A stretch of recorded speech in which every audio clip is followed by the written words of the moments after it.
Welcome. Hi, everybody. Welcome to The Beat, presented by Spotify and Ad Age. I'm John Dioso, the editor of Ad Age Studio 30. Thank you so much for joining us. Today, we're going to be talking about, the title is Gen Zoom, audio marketing in the new world, in the new normal. I think I got that wrong. It's fine. We know where we are. It's such a troubling time. It's such an interesting time for the world of tech and telecommunications, which is what we will be discussing today. In a moment, I'm going to be joined by Jorrit de Vries, the Global Category Development Officer for Tech and Telco at Spotify, and his colleague Ashley Morris, who's the Director of Client Partnerships for Tech and Telco at Spotify. But first, we're going to take a look at some headlines to see what's been going on in the world of tech and telco.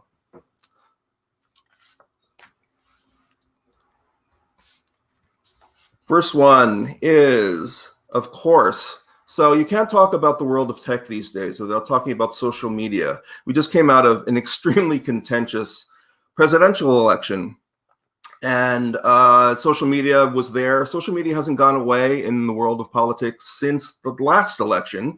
And as a matter of fact, the CEOs of Facebook and Twitter, two of the biggest ones, have been called before the Senate again to testify about what they're doing wrong by both sides.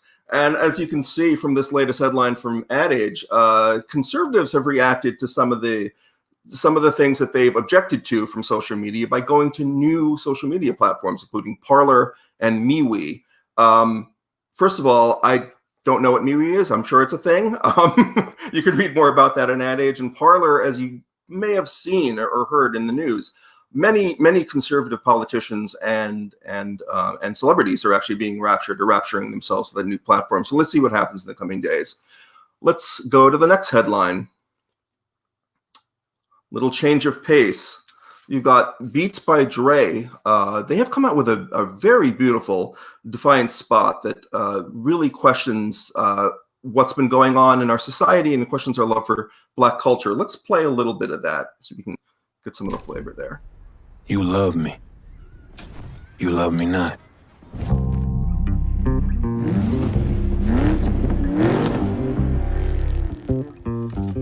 You love Black culture, but do you love me? You love how I sound, my voice, these beats, this flow. Not me though, right? You love how I look, my hair, this skin, but me? Nah. We don't get to exist. We're forced to survive. We still fight. We still play while the world burns. On fields that ain't even level. So as you can see, it's a very touching and moving ad. That it's a very creative commentary on what's been going on in society. Obviously, the shootings earlier this year with and reinvigorated the Black Lives Matter movement. And as we deal with the pandemic and as we deal with the numerous problems and issues that we've been dealing with as a society, it's important to keep that stuff in mind. But also as we head into the holiday season, coincidentally, a big brand like Beats by Dre, and it just puts things in perfect perspective. Let's just head off to the next story we have here, which is Spotify acquiring the podcasting platform Megaphone. Coincidentally, Spotify will be talking about this in a little bit. Spotify has been on quite an acquisitions spree in the past year, and Megaphone represents just another huge acquisition for them as they just expand even deeper into the audio space. And we're going to get into this in the next panel very deeply with Jorrit and Ashley in a second. But first, I would like to show you, before we start that panel, I'd like to share Spotify's latest ad, which advertises their new family plan. So let's take a look at that first. We'll be right back. Brushed my hair, went downstairs. Favorite jeans on my rear. And I said, who's that there? Who's that there? So what, I got an attitude. When they ask me where I've been, busy.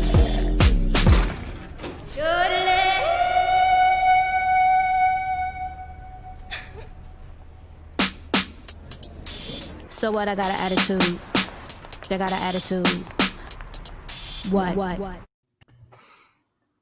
Hey, Okay, welcome everybody. So again, let me just introduce again, Ashley Morris and Jorrit de Vries. Thank you for joining me. Where are you, Ashley, where are you right now with that beautiful tree behind you? Oh, I'm coming to you live from the Oakland studio. Oh, very nice. Gorgeous. And Jorrit, where are you with that? Well, can't see what that is. Are those flowers? Yeah, those are actually and a nice hat collection. Yeah, nice hat collection and some Dutch tulips to kind of represent my home country. But I'm in Laguna Beach, California right now. Oh, nice. So thank you for joining me from the West Coast. Hope the weather is a little nicer than it is out here out east. So yeah, let's jump into the. Obviously, we can start talking a little bit about everything that we just saw in the news. But the first question that I have is for Jorrit. So it's been a hell of a year, 2020 to put. It's an understatement. What are the most profound changes that you've seen in the tech and telco industries, and how are you seeing those have an impact on brands' marketing plans? No, and we're living those changes ourselves as well. So it's really a weird year. I started at Spotify this year, but I virtually haven't met a colleague. I haven't seen the office. I've been on screen like most of the country in where we are right now, and working through the strategy with Ashley and the global teams. One of the things that really strikes us is the change of pace and how people shop. A couple of things that are really interesting to see is the work from home and learn from home dynamic. We always saw the dynamic of the consumerization of IT, the notion that consumers become much more involved in the decisions they make for their enterprise tech. So if you join a company, you can choose your own device, you can choose your own phone plan, you can choose your own laptop, or you can bring your own laptop. And this has a real impact on how telcos and tech companies market their products to businesses. It becomes more and more of a consumer play. And we see that this has been exacerbated in the pandemic. The second thing is obviously the shuttering of retail and the pain that's going on Main Street with closures, partial closures, opening up again, having to close again, but also the consumer. That is more than half of the consumers are still afraid to go into a store and rather shop online. And lastly, it's the whole notion of screen fatigue. So how do you relax when you have spent a whole day on your screen, and how do you shop, and what are the companions that you use to inform yourself about new products, new trends, etc. So those are a couple of the things, John, that we see and that we try to adapt our product strategy and go to market to. Again, I don't want to hit the pandemic too strong, but as we've seen, I mean, there seem to be, and maybe this relates back to that social media story that I talked about just before, there just seems to be two tracks going on, or whether it's two senses of reality, and maybe there actually are two realities. We don't, the way that we're all experienced the pandemic in this past year. For example, yesterday with the announcement of another potential vaccine being 94.5% effective, the stock market shot through the roof. But at the same time, if you had a split screen, you could find footage of massive food lines in Dallas because of the recession that's happening. And maybe Ashley could weigh on this too.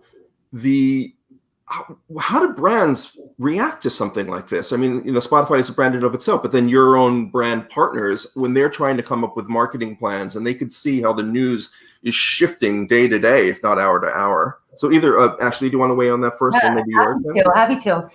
So in my role, I support the top tech and telco brands in the US.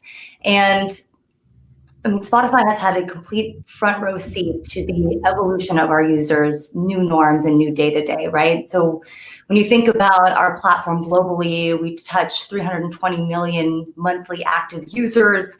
They're spending north of 2.5 hours per day engaging with Spotify. Prior to the pandemic, all of a sudden, users are shifted to work from home, learn from home, as Jorrit mentioned, and we saw a huge shift in the way that users were leaning in, not only from a device perspective, but then also what types of content that they were engaging in.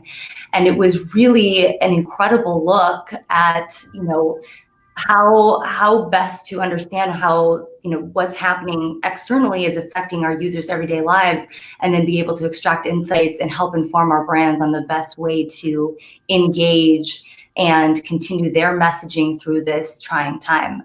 especially through the lens of tech and telco, which, OEMs and our carriers are really the lifeline to our users right now, right? They need connectivity, not only from a personal perspective, but also now in this work from home and learn from home environment.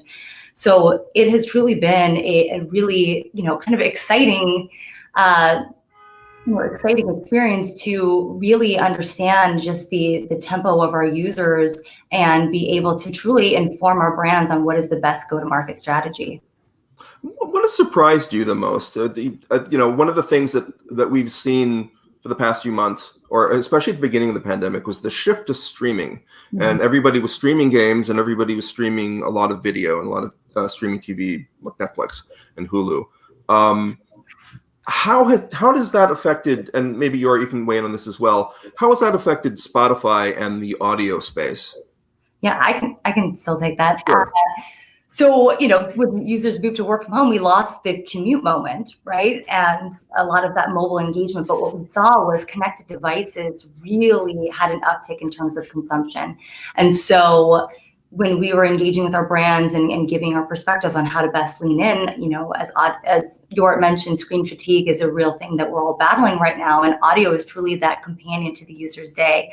So seeing that we were, seeing a lot of consumption coming through on our connected devices, gaming consoles was really popping, specifically between the hours of 6 a.m. to 9 a.m. because now these hardcore gamers had more time in the morning without commuting to be logging in and engaging with their favorite games and streaming Spotify. So there was some really unique activations that could take place and ways that we could inform how audio could help, complement their brand strategy and really continue that messaging in the screenless moment. And also, what about the health and wellness aspect of it? Are there any potential? Have you seen a lot more interest in that space with partnering with you because of everything that's been going on with the pandemic, which is literally a health crisis? Yeah, absolutely. I mean, as I mentioned, the consumption in terms of devices and how users were leaning in definitely took a shift from what we typically see within the platform, but also content really popped in how users were using Spotify to help, kind of navigate this new norm. As you mentioned, health and wellness really popped in terms of podcasts. We also saw education and news really take an uptick. Users were, tuning into Spotify now as their news source to understand what was going on in the day-to-day progress with the pandemic. And in addition, now that we have this learn from home and work from home experience, we saw, kids content really take a huge spike because parents were now putting on, story pirates to entertain their children while they're trying to get on a Zoom call, or, kids bop playlists so that they could get those yayas out and jump around and still engage in kind of more of a, normal day-to-day. So we saw that, this co-listening moment was really something that families were turning to find more entertainment and more ability to connect inside the home. And was that seems to have been referenced a little bit in that spot that we saw before the panel started, just kind of showing the whole family doing their thing and, kind of reflecting on that co-listening experience. Yeah. So we can get into podcasts in a second, but I actually wanted to throw another question to Jort and talk a little bit. We're Black Friday is right on the corner. Thanksgiving is next week, obviously. How has this is the first holiday season that we've had with this pandemic. Yeah. How has that affected tech and telco's marketing plans for this holiday season? And then maybe you can extrapolate a little bit into, okay, everybody uses that cliche of the new normal.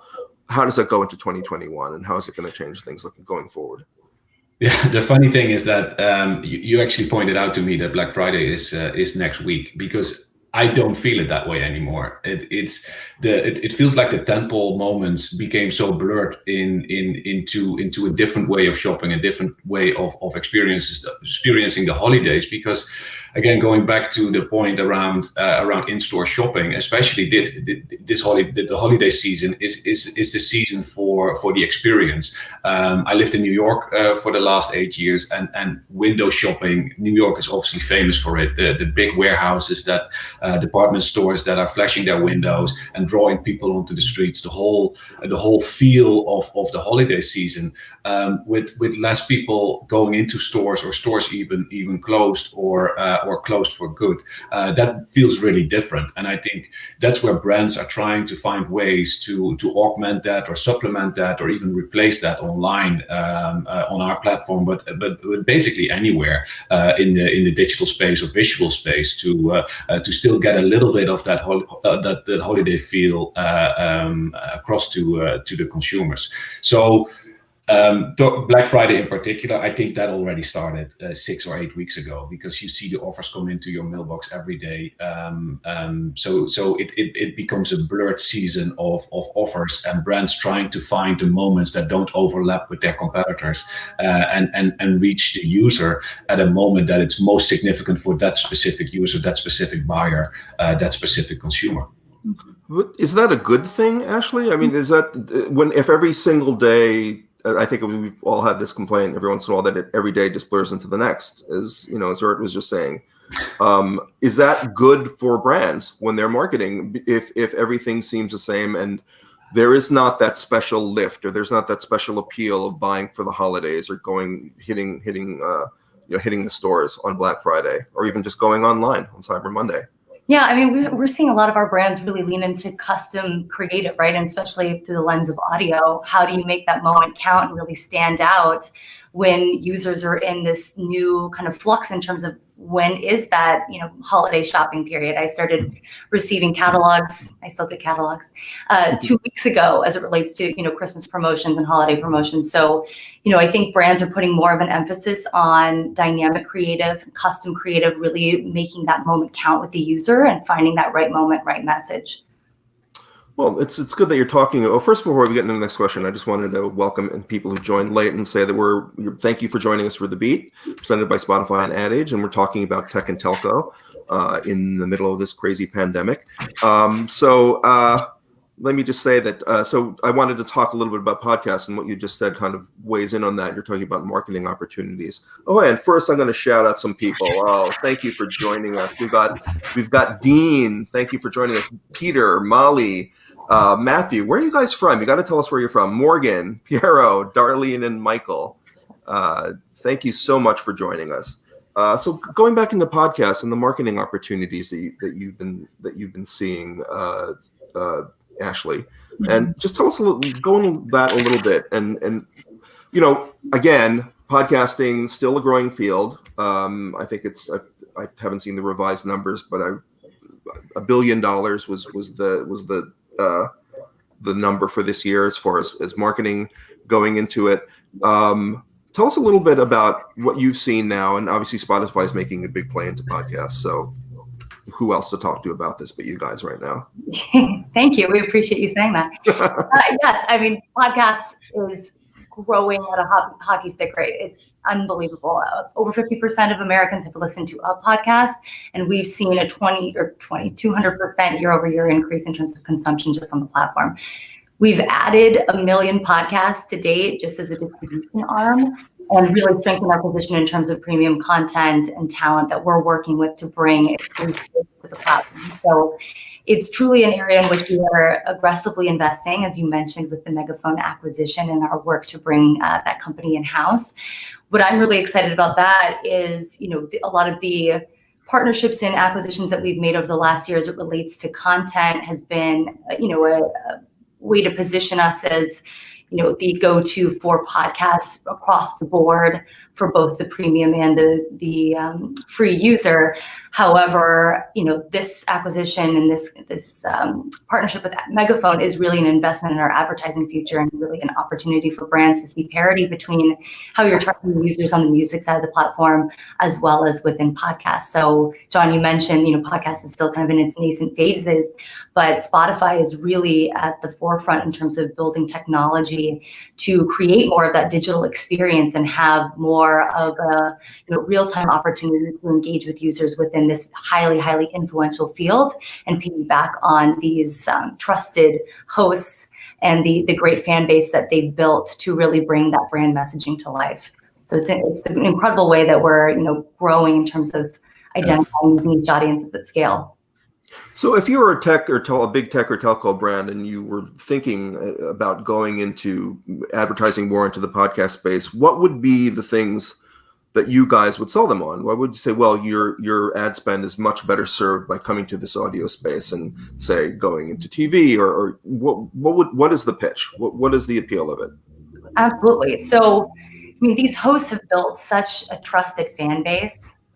They are truly an authentic voice within the medium. And so for a brand to align with, say a Bill Simmons and the Ringer network, right, there's truly an opportunity for them to have an integrated approach to really piggyback on, his authenticity, his verified, endorsement and approval, and really tell an integrated story that weaves and feels, authentic to the tone of these stories that are being brought to life via audio.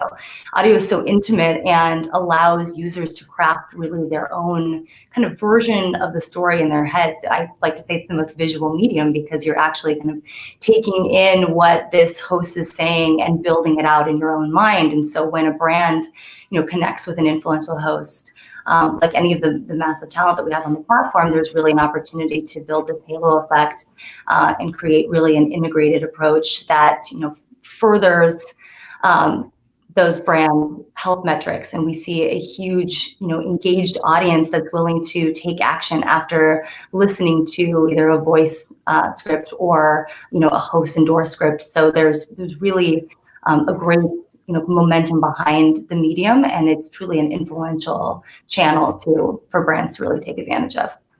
And one of the things, whether it's a knock or one of the good things about podcasts, is that it appeals to niche audiences. Now, they're not as big as, say, a bigger audio or video or TV audience might be, but the fans have shown to be a lot more passionate about both the show itself and the host and the relationship with the host. Does that translate to the brands that advertise on the podcast? Have you seen that? Oh, absolutely. Absolutely. We've seen that, 57% of our users have said who listen to podcasts that they will take action after hearing an ad within their favorite podcast. And it is the next kind of iteration of influencers, and truly a trusted medium in which these users recognize that this host is putting their name against this brand and really wants to understand, what the value is and how do they take advantage as well.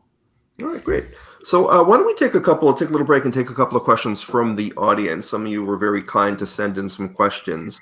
Let's see the first one. Can we pop that up on screen?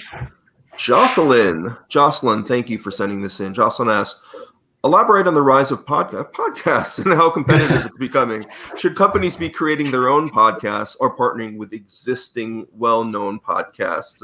Ashley, do you want to take this? Yeah, I mean, that's a great question, Jocelyn, and one that we have batted around for a while. When Spotify acquired Gimlet, that was part of their approach was to work with brands to create branded podcasts. And what we found was, to your point about being competitive and so many different podcasts out there, and how do you grab a user's attention and really build a fan base, it's difficult to build from zero. So what we've really strengthened in terms of our approach is working with premium talent to have more of a sponsored segment and an integrated approach. That way you can build on that loyal fan base, capitalize on the great halo effect that host presents, but also have something that really feels authentic and integrated to the content. So our recommendation is definitely to go with working in collaboration with the brand. And it's truly a fun process from our side, working with brands and connecting them with great hosts.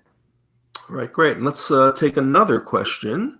James asks, how does Spotify think about the gaming and esports market as it relates to content and advertising? And Yorick, why don't you take that one? Yeah, it's an interesting space, James, because gaming and Spotify go together really well. If you look at our numbers, we have such a significant number of streamers that are streaming music through their consoles rather than on the more traditional devices like your phone or your desktop, and also more than 50% of the Spotify listeners or gamers are listening to music actively on Spotify. And the second thing about esports and my personal interest and obsession with it, in a sense that how this market and world is evolving. If you see the collaboration between those platforms and artists, for example, I think back a couple months when Travis Scott and I think it was Fortnite announced a concert or a live show, it had more than 12 million streams. And my colleague Craig, running the auto vertical, just posted something around Honda and their collaboration with Twitch to launch a new Civic, for example. So you see that brands are really leaning into esports and the audience that sits within that cohort. But also, if you then translate it to music and to Spotify, you will find a lot of those users on our platform. And there's also an interesting way to look at how you can reach those users, because it's not only the gamer. The gamer is not per se a Gen Z. It's not per se male. There's a ton of female. There's a ton of young gamers, older gamers. So there's a whole cut of audiences that you can find within that cohort to really pinpoint your marketing to. So gaming and Spotify is a really good combination. Terrific. First, and before we get to the next question, I'm just going to do another shout out, and they haven't said where they're from. So I want to, Matthew Myers from the NYC here. Thank you. Thank you for giving your location. Ilir from Yonkers. I'm also going to shout out a bunch of other people. Chris, and I'm just going to make up where they're from since it didn't say where they're from. And you can see John from Milwaukee, Chris from Brooklyn, Ken from Brooklyn, Katie from Brooklyn, Haley from Brooklyn, Morgan from Brooklyn, Leslie from Brooklyn, Ronnie from Brooklyn, and Finn from Queens. Okay. So thank you so much. And Brandon from New York, he just popped up on the screen. Yes, Brandon O'Donnell. John, Nita, thank you for joining us. And Ron from Tucson. Can't leave out Tucson. So final question for both of you. Do you have any pieces of advice for tech and telco brand marketers about trends to look for in the upcoming year? Ashley, go first. Yeah, I would say, lean on your partners who have first-party data that can give you some great visibility into what is truly happening. As I mentioned at the beginning of our conversation, John, we truly have been fortunate to have a front seat to the evolution of users' new norms. So if brands can be flexible and lean into the trends, there's an opportunity to really tell an authentic message based on whatever comes our way over the next couple months. And are you optimistic about 2021? It can only be better than 2020. You're correct. Yeah. Could you answer the same question? What do you foresee for 2021? Yeah, I think we'll see more of the same in the sense of learnings from the pandemic. I think brands and companies in general had to adapt so quickly to a new normal, which kind of becomes a normal as well, in a sense that you also see good learnings from it. If you look at how the supply chain changed or how the shopping experience changed, I think elements of that will be with us for the future to come, because there's a lot of barriers that will be removed in terms of how you shop, how you inform yourself about technology, for example, how do you get support on your technology, after sales, the whole customer experience. So I think that is an area where you will see the trends evolve. And the second thing, we talked about it a lot throughout this talk, but this is where we are really strong is audio and podcast, leaning into the audience that wants to do something different than look on the screen, and podcast in particular. We have seen so much interest in this year for podcasts that we really advise brands to work with your partners, and Spotify in particular, obviously, to be ahead of the game and plan ahead, because inventory is not unlimited, and especially if you look at the big shows, you need to build a plan together with your advertising partner. That's terrific. Thank you for joining me. Such a terrific conversation, and just there's so much going on in the tech and telco space and at Spotify, which is very, very interesting. So thank you so much for joining me, Ashley Morris and Murat DeVries, and thank you everybody out there for the great questions and for taking part. And our next one will be coming up in a couple of weeks, in just a few weeks in December. So keep an eye out for Ad Age and all of our social media channels, and also Spotify. Keep an eye on that, and you'll find out more about what we're going to be talking about next time. For today, from Ad Age and The Beat, I'm John Dio. So thank you for joining me. Thanks, guys. Bye. Thanks, John.